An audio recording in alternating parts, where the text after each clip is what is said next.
Hello, everybody! Mais uma quarta-feira aqui pra gente falar de processo seletivo em inglês. Very good, very good. E no dia de hoje nós vamos falar sobre perguntas e respostas comuns em entrevistas. E eu escolhi algumas coisas aqui para falar com vocês. Eu também estou entrando aqui ao vivo pelo Instagram. E eu tenho umas perguntas aqui que eu separei, gente, é tanta pergunta que a gente pode falar, mas eu separei aqui algumas que eu acho que são tricky. Sabe o que é tricky? Tricky são pegadinhas, né? Então, eu separei aqui para vocês algumas e a gente vai bater um papinho sobre elas. Então, eu vou compartilhar com vocês aqui, porque é legal que vocês vejam também, né, escrito. Então, deixa eu compartilhar aqui com vocês a tela.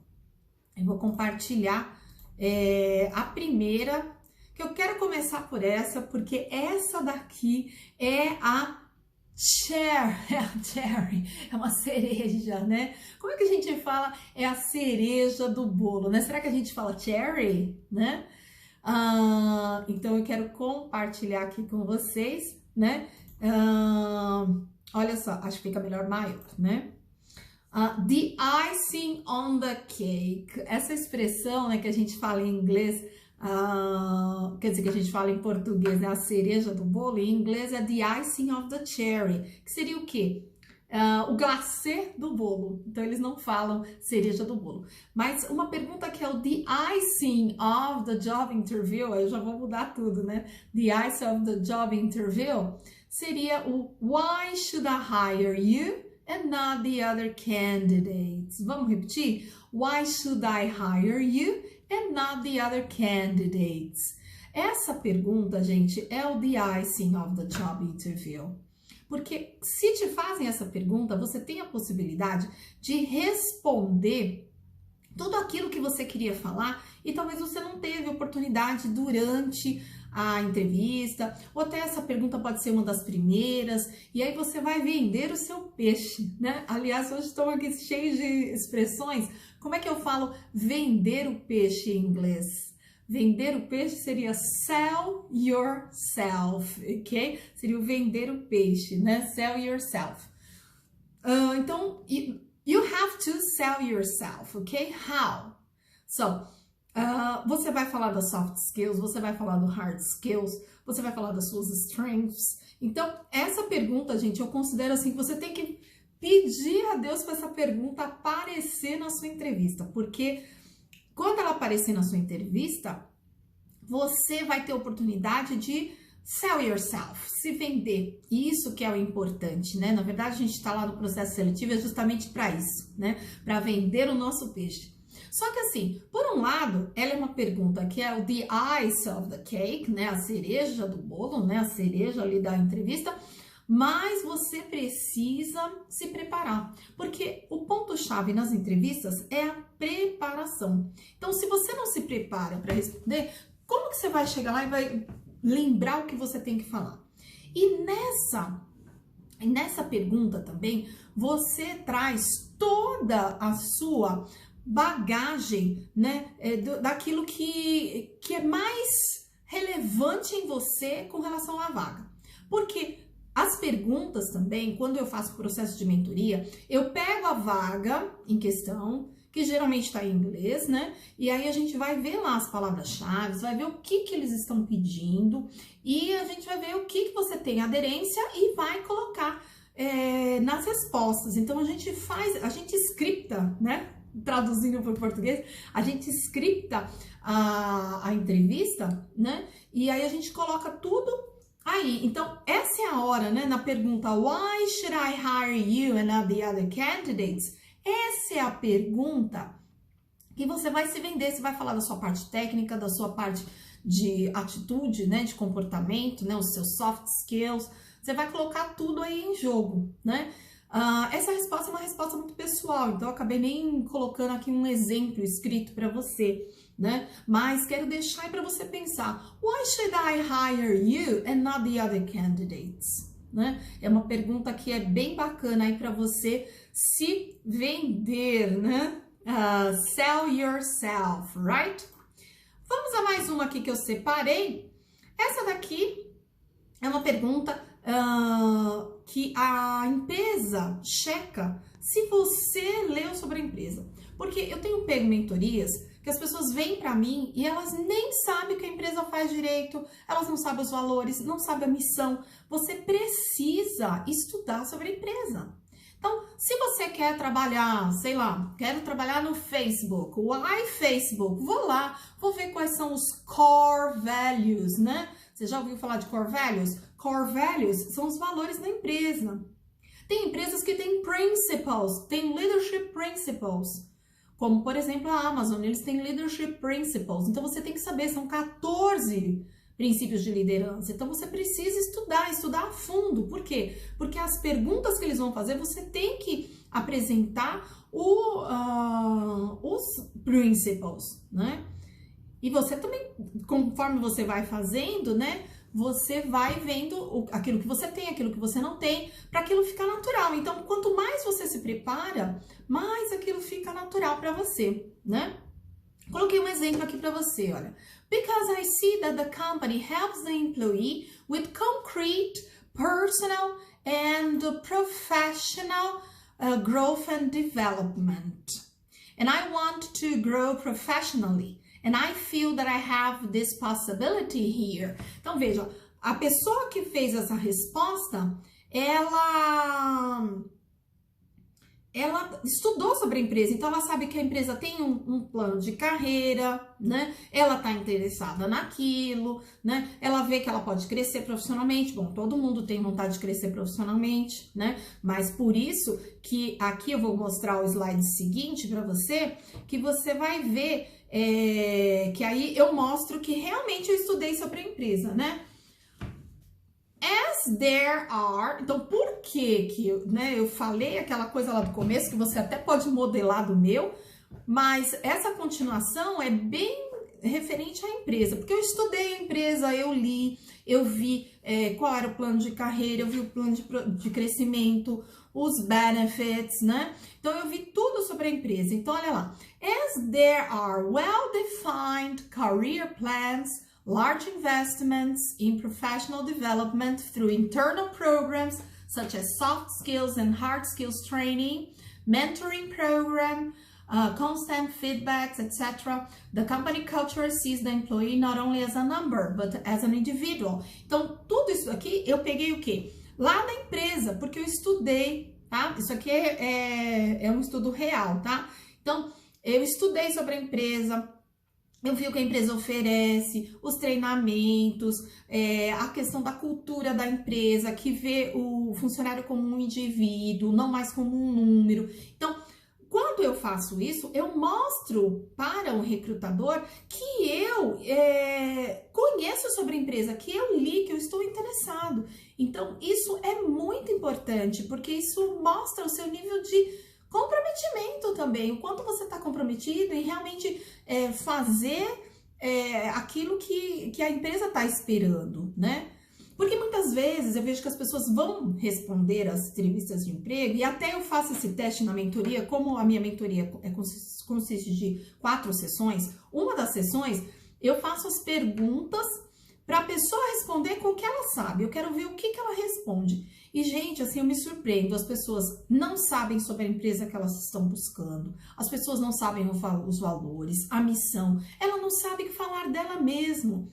O processo seletivo é um processo que exige que você fale de você, que você tenha o autoconhecimento. Você se conhece? Quem é você? O que você faz de melhor? Né? A gente fala assim, eu sou responsável, eu sou organizado, não faz muita diferença. Eu preciso justificar, eu preciso trazer informações relevantes, né? Eu preciso support my ideas, né? Então, a gente precisa se conhecer e precisa conhecer a empresa. E eu me surpreendo, porque em muitas mentorias, a pessoa só dá esse clique quando eu falo, gente, vai estudar sobre a empresa para falar sobre a empresa. Porque você tem que falar o que o recrutador quer ouvir e que casa com a empresa. Não é o que você acha que você pode falar, ok? Então, não é assim. Você não pode falar o que você acha. você tem que realmente falar o que ele quer ouvir, né? Então, por isso que você precisa fazer um estudo maior da empresa e de como você vai responder essa why company, ok? E algumas frases daqui você pode até modelar de mim. Ai, Bel, mas eu vou copiar, tem gente que tem esse preconceito, sabe? Vou copiar. Gente, não é copiar, é modelar. É modelar, né? Em tantas coisas a gente modela pessoas, né? Isso é uma modelagem, né? Super dentro. Continuando ainda, why company, eu coloquei aqui no final dessa resposta, você pode adicionar alguma coisa e fica bonito, gente, quando você coloca um discourse marker, né? Que é uma coisa que organiza a frase, que junta as frases, né? Então, olha lá, in addition, nossa, olha que lindo. In addition, what interests me in Google is I'm really interested in Então, aqui é para você completar o que te interessa mais nessa empresa, né? Então, aqui é uma parte também que mostra muito o seu conhecimento com relação à empresa, o que ela oferece, o que ela é, né? Leia, pesquise na internet o que as pessoas falam sobre essa empresa, né? Isso é muito importante. Então, já foram aí 2 perguntas, né? Importantíssimas. E agora vem mais uma aqui que eu quero comentar com vocês, que é o How do you see yourself in 5 years? How do you see yourself in 5 years? In 5 years, I will have finished my MBA. Veja que aqui eu coloquei, gente, isso fica lindo demais. Você colocar aí um future perfect. Bel, existe future perfect? Pois é, existe future perfect. Você vê? O future perfect, ele é composto de will have mais o past participle, que é a terceira coluna. E ele é um tempo de verbo muito fácil de usar, gente. Por quê? Porque você vai falar de algo que tá daqui para frente, né? In 5 years, I will have finished my MBA. Em 5 anos, eu vou ter terminado o meu MBA, né? Então, aqui é um tempo de verbo que, olha, se eu estou te avaliando, porque algumas vezes eu faço avaliação de pessoas, se eu estou te avaliando, eu já te dou um ponto positivo. Usar um future perfect, gente, é demais, né? Então, in 5 years, I will have finished my MBA. I would like to be in a managerial position, né? Quero estar numa posição gerencial. Mas aqui, gente, também essas perguntas, por isso que a gente precisa de preparação, precisa pensar sobre o que vai falar, não dá para decidir na hora e falar o que você quer falar, o que você consegue falar, principalmente em inglês. Por quê? Porque você precisa saber também sobre a empresa, porque às vezes a empresa é uma empresa mais fechada, uma empresa que talvez você vai fazer a entrevista com o gestor, com o diretor, não sei. De repente não é RH, não é uma pessoa de fora fazendo essa entrevista, e aí você vai falar que quer uma managerial position e é justamente a posição dele, porque só tem ele de managerial, sabe? Uma coisa assim. Então, precisa tomar cuidado com o que vai responder aqui. Mas aqui eu levei em consideração que essa empresa tem os cargos que são assim, que tem esse crescimento, tem muita gente, então não necessariamente você vai estar roubando o lugar de ninguém, você vai estar ocupando o seu lugar, né? Mas precisa tomar cuidado com isso, né? O que você fala, às vezes a maneira como você se vê daqui 5 anos é uma coisa que não tem na empresa. E aí o recrutador ou o gestor, ele vai pensar assim, e esse vai voar. Esse não vai ficar muito tempo aqui não, ele vai voar logo, porque a gente não tem isso para ele. Então, você vê a importância de você conhecer essa parte da empresa também, para entender como que se dá o crescimento. Conversar com pessoas que trabalham lá, seus amigos, pessoas que passaram processos seletivos, enfim, coletar o maior número de dados para você poder se preparar para essas respostas, né? I intend to have traveled abroad to improve my English, né? A pessoa já quer ter viajado para fora, né?